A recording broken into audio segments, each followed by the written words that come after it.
Thermal conductors and insulators are used to control the flow of thermal energy. When you're out on a cold day, you want to control the flow of thermal energy and keep it from leaving your body. That's why you wear a jacket. In this video, we'll define what thermal conductors and thermal insulators are, and we'll look at numerous examples of them so you can identify them on your own, use them in your projects, and use them in real life. Starting off, a thermal conductor is a material that is good at conducting thermal energy. A thermal conductor is a material that is good at conducting thermal energy. Something you should note, in general, metals are excellent conductors, while plastics, wood, and fluffy materials are pretty awful conductors. So metals, great conductors, and I'm going to explain why. A metal, if you were to look at it very microscopically, like at the atomic level, you would see that metals are really close together. The atoms are really closely and tightly packed together. And gases, on the other hand, are really spread out. So my gas is going to be kind of like all spread out across the screen here. And so if we were transferring thermal energy into this metal, this is our metal on the bottom here. If we were to transfer thermal energy to one side of it, then that particle would absorb the energy, almost like kicking a soccer ball, you know? And then that particle would transfer to this particle, and this particle, and then this particle, and it would go right on down the line, kind of like Newton's cradle, you know, those little balls that go back and forth. That's exactly what's sort of happening here, and that's why metals are great conductors, is because the particles are so close together.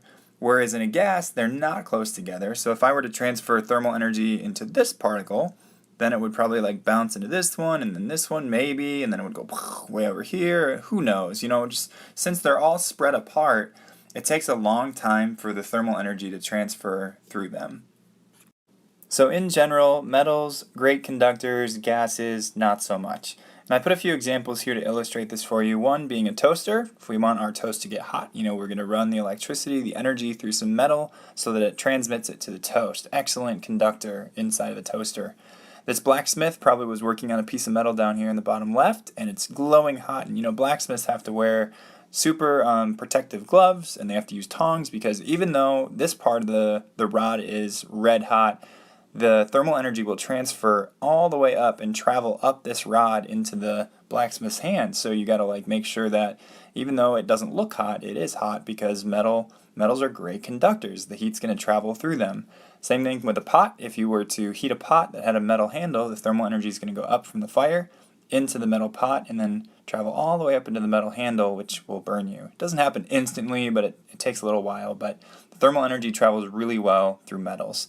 And sometimes, you know, you might be sitting on a bleacher and you might notice that the bleacher is really cold for some reason. Like if you're at a winter game, or even a game where it's like room temperature, you know, outside it's like 70 degrees. For some reason, the bleacher feels cold. And you're like, why is that? Metals are generally cold because when you touch them, it's almost like touching an ice cube. Since they're really good conductors of thermal energy, when you touch them, they conduct thermal energy away from your hand, and that's why you feel cold. It's just like when you hold an ice cube, the ice cube's sort of sucking energy out of your hand, which makes you feel cold, and metals do the same thing. And then these last two pictures up here were from a trip I took to Italy a couple years ago, and I went in the hotel room and I got so excited because there was a radiator. And a radiator is a heating system, actually, and hot water comes in from pipes and it goes through this little lattice, or this little sort of maze of pipes, and it heats the room. And it's made out of metal because metal is a great conductor of thermal energy. So the thermal energy from the water, you know, gets transferred into the metal and then transfers it into the air of the room, which heats the room.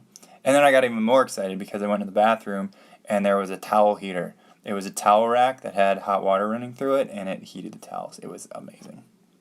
Next up, we have insulators. Insulators are the exact opposite of conductors. They are poor conductors of thermal energy. They actually block thermal energy. They're kind of like a wall for thermal energy, which is kind of nice because we don't always want thermal energy to leave. We want to keep it and we want to use it. And so in the case of staying warm in the winter, you wear a jacket, which is made out of nice fluffy feathers, sometimes, or just some sort of fabric or whatever. But that fabric has a lot of air in it. It's very fluffy. Air is a poor conductor. It's a good insulator. And so that's why we wear jackets, to keep the heat inside of our bodies. Cardboard is also a good insulator. It's not amazing, but it's pretty good. And if you look a close picture of cardboard, you'll see that some cardboard is corrugated, meaning that it has these corrugations in them, or these little gaps. which is air. Air is a good insulator. So if we can make a structure that somehow has some air pockets in it, that's generally going to be a pretty good insulator. Wood is the same way, except you can't see it very well, but if you look at wood underneath a microscope, this is, I think, 200 nanometers or something like that, 200 nanometers or micrometers, very, very small, very, very zoomed in. But you can see that the wood has lots of little tubes going through it, lots of little spaces for air, and it makes it a very good, not a very good, but a good insulator, much, much more so than, say, like a chunk of metal. I mean, wood does not conduct nearly as good as metal. It's actually more of an insulator than it is a conductor. And then I should also mention radiation, because all of these materials, they might keep wood from, or they might keep thermal energy from traveling through them, but some of them also are very good at insulating for radiation. And so you might have heard, maybe your home has one of these, but it's called a radiant barrier. And there's ways you can sort of shield yourself from radiation. Like when it's 110 degrees outside, it's super hot, it's just baking. Well, if you have a radiant barrier in your home, in the ceiling or the roof, it will actually, it's just a shiny layer. It's almost like aluminum foil in your house. It's a very thin layer of shiny material. It will act just like a mirror, and it will reflect a lot of the radiation that comes in from the sun. So really, like if you want to insulate against radiation, you just block it. You just put something in front of it. But the best sort of insulation to radiation would be a mirror or some sort of shiny reflective surface that can just reflect it backwards from where it came. Now, I should mention the best insulator known to man is a vacuum, and I'm not talking about a Hoover vacuum like, no, not a vacuum like that, but a vacuum scientifically is a space that has no air. It's a space that has no air. And I found this patent from 1907 for a thermos, which you might have. You guys might take your soup or your drinks or cold beverages or something like that to school with a thermos. And a thermos has a double-walled system. The outside wall is what you would touch with your hands, but then inside there's another wall. It's almost like a little cavity that's sealed off from all air, and all the air is actually sucked out of it. It's an area of nothingness. There is nothing inside that area. And what's awesome about that is that in order for conduction to happen, in order for thermal energy to transfer, you have to have particles. You have to have something for the thermal energy to run into and to transfer to. But if there's nothing there, then the thermal energy can't move. And so a thermos can theoretically, at least on these part of the walls, will actually not transmit any thermal energy through conduction. It's amazing. And so here's a couple different thermoses.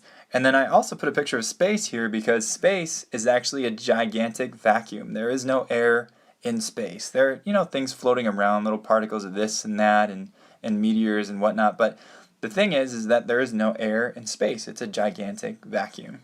What's up, everybody? Okay, so you just got through watching a video of some really good examples of insulators and conductors, okay? He talks a lot about why and how conductors work and how insulators work. So now, what I want to talk to you real quickly about is how you minimize or lessen or decrease and maximize, or want more of, okay, the most you can get.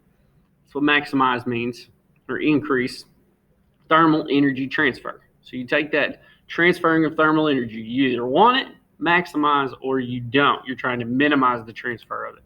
So you need an insulator and conductor to do that.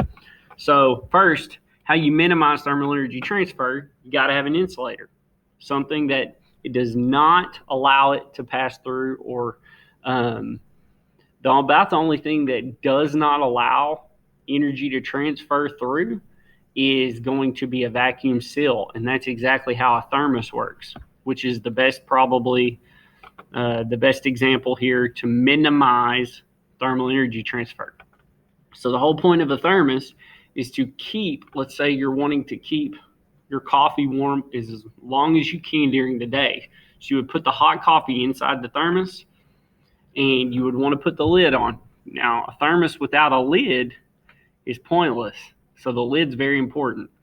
Now, but let's you crack open a thermos, this is what it looks like, okay? Inside, there is actually a vacuum chamber, a space, okay? And a vacuum, like the guy was saying in the video, it's had all the air sucked out inside of this little space. That's what's inside of most thermoses. And inside that space, since there is nothing, not even air, energy has to have something to jump onto. It's got to have particles to jump on to transfer over. So when you take everything out, it can't jump onto anything and transfer. So that's about the best way you can minimize it. So if you got hot coffee inside, there's nothing for it to go to get to the outside to cool off and lose energy. Okay. So the lid, like I said, is probably the second most important part of a thermos, because you remove that lid. Okay, that's why there's been so many different types of lid researched and used and engineered on these thermoses. But that vacuum seal does not allow energy to transfer outside of the thermos. Okay, in the opposite of like your Yeti cups. If you're trying to keep something cold, like iced tea inside a Yeti cup, the heat's on the outside on a hot sunny day. There's no way for that heat to get inside of the cup because they have created a vacuum seal inside. Now, how you maximize thermal energy, you got to have a conductor of some sort. So a good example, remember, conductors allow it to pass through. It would be a greenhouse or a solar cooker. They work the exact same way. Okay. What happens is radiant heat from the sun through radiation, right? Electromagnetic waves pass through the glass or the plastic. Sometimes they use thin plastic around greenhouses. And that sun will hit all of the objects. The objects will warm up, and it actually heats the air around that's inside the greenhouse. And then whatever your cover traps all that hot air inside. So temperatures when you walk in a greenhouse, even in the wintertime, it'll be a lot warmer if it's closed off and sealed good. So same thing with the solar cooker. Light, they use a reflector, like a mirror. That radiant light hits this, the electromagnetic waves, reflects down inside of the glass or plastic cover, warms the air inside, and it's trapped. And then it cooks whatever you have. So that's how you minimize and maximize thermal energy transfer.